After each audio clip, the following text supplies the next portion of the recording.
Baik, pada video kali ini kita akan coba membedah atau menganalisis unsur intrinsik cerpen Robohnya Surau Kami dengan menggunakan pendekatan struktural genetik yang berkaitan dengan tema, amanat, dan gaya bahasa. Sama seperti video sebelumnya, di sini saya akan menjelaskan satu persatu pengertian dari unsur tersebut. Unsur pertama ada tema. Menurut Suparjo dalam Rampan 2009 menyatakan bahwa tema merupakan ide dalam sebuah cerita. Tema merupakan bagian yang sangat penting dalam suatu cerita karena tema sangat menentukan berkembangnya suatu cerita. Tema juga merupakan salah satu unsur intrinsik yang tidak dapat dipisahkan dari karya sastra.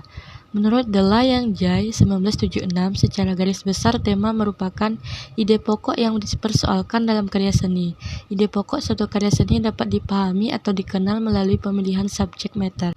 Semi 1984 juga berpendapat di mana ia menyatakan bahwa tema merupakan suatu gagasan sentral, sesuatu yang hendak diperjuangkan dalam suatu tulisan atau karya fiksi. Unsur kedua yaitu amanat. Pengertian amanat menurut Sadikin 2010, amanat adalah pemecahan yang diberikan oleh seseorang pengarang untuk persoalan dalam sebuah karya sastra. Amanat dapat disebut dengan makna. Makna yang diniatkan seorang pengarang disebut dengan makna niatan, sedangkan makna muatan yaitu makna yang termuat dalam sebuah karya sastra. Menurut Siswanti 2008, amanat adalah sebuah gagasan yang menjadi dasar karya sastra, yang merupakan pesan yang ingin disampaikan seorang pengarang kepada pendengar ataupun pembaca. Dalam sebuah karya sastra modern, biasanya amanat tersirat, sedangkan di dalam karya sastra lama, amanatnya umumnya tersurat. Unsur yang ketiga ada gaya bahasa. Menurut Nurgiantoro 2009 memberikan batasan arti gaya bahasa. Gaya bahasa menurutnya yaitu gaya pengarang atau penyair yang sengaja mendayagunakan penuturan dengan memanfaatkan bahasa kias. Dengan demikian, gaya bahasa merupakan teknik pengungkapan bahasa seorang penyair dalam penggaya bahasaan yang maknanya tidak menunjukkan makna harfiah kata-kata yang mendukungnya, melainkan pada makna yang ditambahkan menjadi makna yang tersirat. Kraft 2007 menjelaskan bahwa gaya bahasa adalah cara mengungkapkan pikiran melalui bahasa secara khas yang memperlihatkan jiwa dan kepribadian penulis. Bahasa yang ditampilkan penyair dalam puisinya akan menjadi ciri khas penyair itu sendiri. Untuk itu, seorang penyair harus mampu menghidupkan bahasanya melalui gaya bahasa yang digunakannya. Kraft 2009 berdasarkan langsung tidaknya makna gaya bahasa dapat dibedakan menjadi dua macam, yakni gaya bahasa retoris dan gaya bahasa kiasan. Yang pertama ada gaya bahasa retoris. Gaya bahasa retoris yaitu penggunaan kata-kata dalam berbicara dan menulis untuk meyakinkan atau mempengaruhi penyimak atau pembaca. Kata retoris atau retorik berasal dari bahasa Yunani yaitu retor yang berarti orator atau ahli pidato. Menurut pendapat Abrams dalam Anggi 2015 bahwa gaya bahasa retoris adalah gaya bahasa yang dasar patokannya tidak berpokok dari kata-kata tapi sesuai urutan atau pola sintaksis. Yang kedua ada gaya bahasa kiasan. Gaya bahasa ini pertama-tama dibentuk berdasarkan perbandingan atau persamaan. Membandingkan sesuatu dengan yang lain berarti mencoba menemukan ciri-ciri yang menunjukkan kesamaan antara kedua hal tersebut. Kraft 2006. Perbandingan sebenarnya mengandung dua pengertian, yaitu perbandingan yang termasuk dalam gaya bahasa yang polos atau langsung dan perbandingan yang termasuk dalam gaya bahasa kiasan. Kelompok pertama termasuk gaya bahasa langsung dan kelompok kedua termasuk gaya bahasa kiasan. Baik, selanjutnya kita akan membedah ataupun menganalisis unsur intrinsik cerpen Robohnya Surau Kami dengan menggunakan pendekatan yang berkaitan dengan tema, amanat, dan gaya bahasanya. Baik, yang pertama ada tema. Yang menjadi gagasan dalam cerpen Robohnya Surau Kami ini ialah pandangan penulis tentang kehidupan yang diridhoi oleh Allah. Data yang menunjukkan hal ini adalah kalau ada kenapa engkau biarkan dirimu melarat, hingga anak cucumu teraniaya semua. Sedang harta bendamu kau biarkan orang lain yang mengambilnya untuk anak cucu mereka. Dan engkau lebih suka berkelahi antara kamu sendiri, saling menipu dan memeras. Aku beri kau negeri yang kaya raya, tapi kau malas.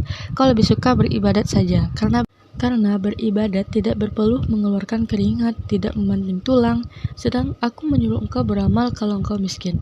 Engkau kira aku ini gila pujian, mabuk disembah saja, hingga kerjamu hanya memuji-muji dan menyembahku saja. Yang kedua yaitu amanat. Dalam cerpen robohnya surau kami ini setidaknya ada 7 pesan dan nasihat yang ingin disampaikan kepada pembacanya. Yang pertama yaitu agar menjadi dermawan dan suka tolong-menolong. Data yang menunjukkan hal ini adalah ia lebih dikenal sebagai pengasah pisau karena ia begitu mahir dengan pekerjaan itu. Orang-orang yang suka minta tolong kepadanya, sedang ia tidak pernah meminta imbalan apa-apa. Orang-orang perempuan yang meminta tolong mengasahkan pisau atau gunting, memberinya sambal sebagai imbalan. Orang laki-laki yang minta tolong, memberinya rokok, kadang-kadang uang, tapi yang paling sering diterimanya ialah ucapan terima kasih dan sedikit senyum. Yang kedua, agar menjaga dan memelihara serta memanfaatkan dengan baik pemberian Tuhan. Yang ketiga, menerima ketika dikritik dan tidak marah ketika mendapat kritik. Yang keempat, agar tetap rendah hati dan tidak sombong. Yang kelima, agar tidak mementingkan diri sendiri. Yang keenam ada jangan putus asa ketika apa yang kita lakukan ternyata sia-sia ataupun gagal.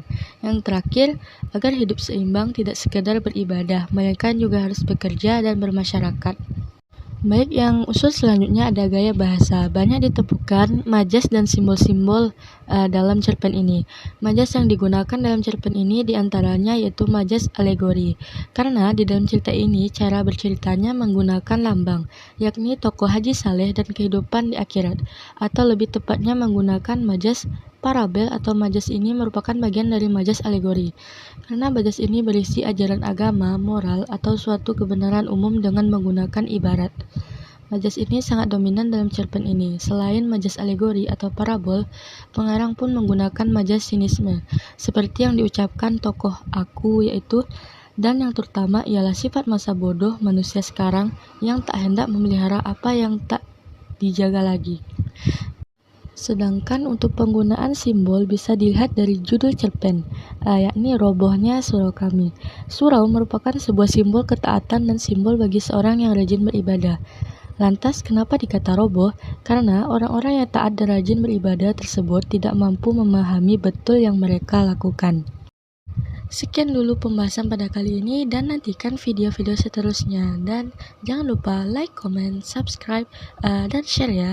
Assalamualaikum warahmatullahi wabarakatuh. Thanks for watching. Please subscribe.